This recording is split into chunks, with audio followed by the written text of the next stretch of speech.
தமிழ் மாதமான ஆனி மாதத்தில் வரும் முக்கியமான ஆன்மீக நிகழ்வு ஆணித் திருமஞ்சனம்.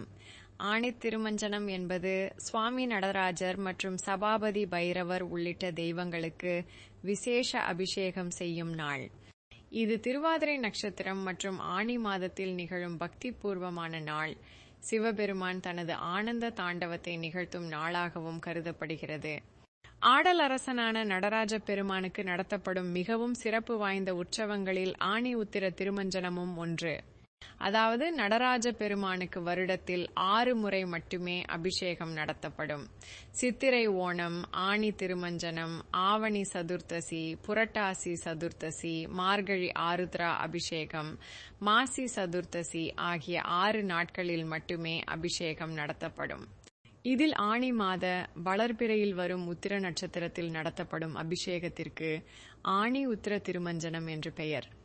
இதை மகாபிஷேகம் என்றும் சொல்லுவதுண்டு. அனைத்து சிவன் கோவில்களிலும் இந்த உற்சவம் நடத்தப்படும் என்றாலும் சிதம்பரத்தில் 10 நாட்கள் உற்சவமாக நடத்தப்படும்.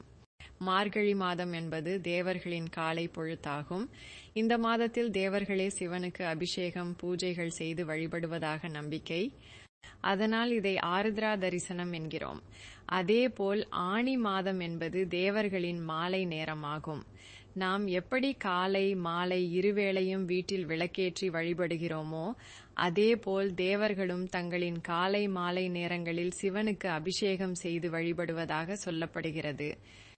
ஆனி திருமஞ்சனத்தை கண்ணார கண்டு தரிசித்தால் அனைத்து விதமான துன்பங்களும் நீங்கும், பிறவி பிணியில் இருந்து விடுபடலாம், செல்வம் சேரும், வாழ்வில் அனைத்து விதமான நலன்களும் கிடைக்கும் என்பது ஐதீகம். இந்த நாளில் நடராஜரை வழிபட்டால் அகில உலகம் ஆனந்தமயமாகும் என நம்பப்படுகிறது.